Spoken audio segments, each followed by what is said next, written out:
అస్మద్గురుభ్యో నమః.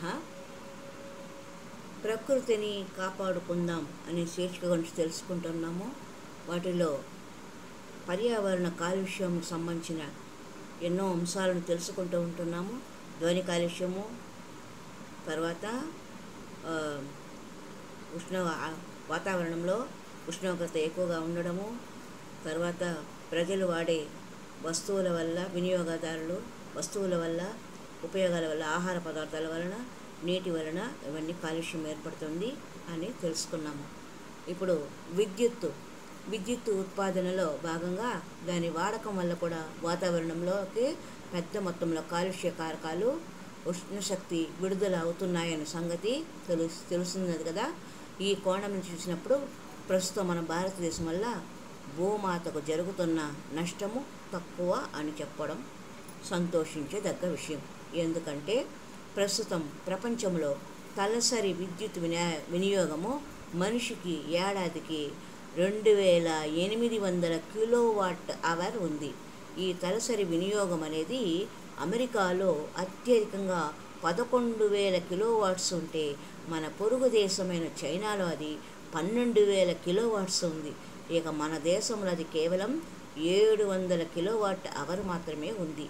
ఈ తలసరి విద్యుత్ వినియోగాన్ని బట్టి కూడా ఏ దేశం ఏ స్థాయిలో వాతావరణ కాలుష్యానికి కారణమవుతున్నదో చెప్పవచ్చని పరిశీలకులు అంటున్నారు.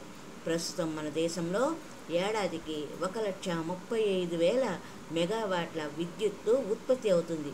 అయితే దీనివల్ల అన్ని అవసరాలు తీరకపోవడం వల్ల దేశ ప్రజలు పలు సమస్యలను ఎదుర్కోవాల్సి వస్తుంది.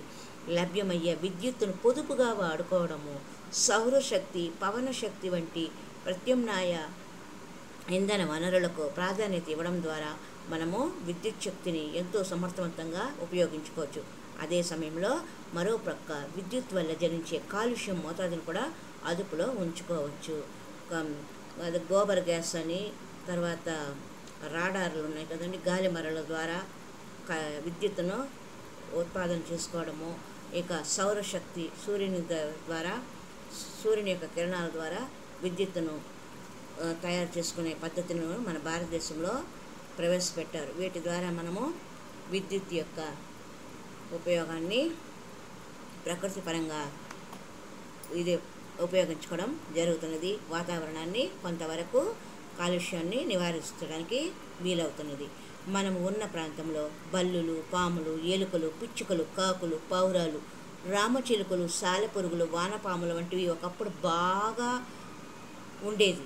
ఇప్పుడు లేకుండా పోయినా, లేదా వాటి సంఖ్య బాగా తగ్గిపోయినా వెంటనే మనము అప్రమత్తం కావాలి. ఎందుకు అంటే అవి ఉంటేనే మనకు వాటి మనుగడ కూడా ఉండాలి కదా.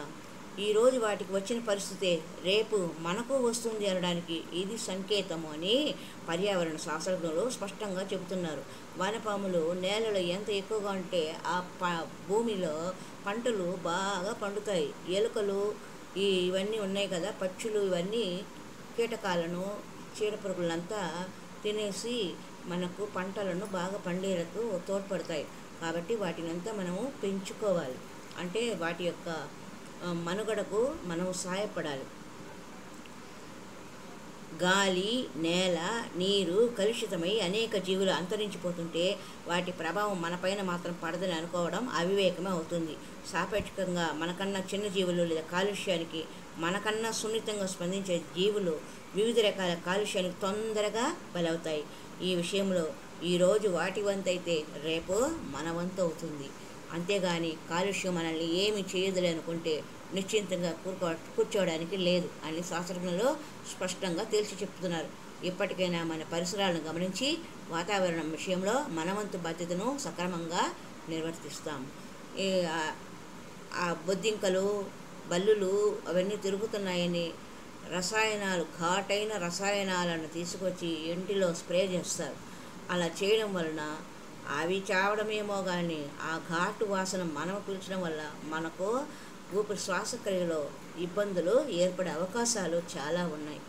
అందుకని మన భారతీయ పాతకాలంలో ఏ పద్ధతులు ఈ కీటకాలను వీటిని అవి వాటిని నశింపజేయాలని అలాంటి ఆలోచన వాళ్ళు పాతకాలపు పద్ధతులను ఆచరించాలి. అంతేకాని ఘాటైన రసాయనాలను మాత్రం విదేశాలలో నుండి తయారైన ఘాటైన రసాయనికాలను తీసుకొచ్చి మన ఇంటిలో ఉపయోగించకూడదు. కీటకాలను, సూక్ష్మజీవులంతా చంపడానికి.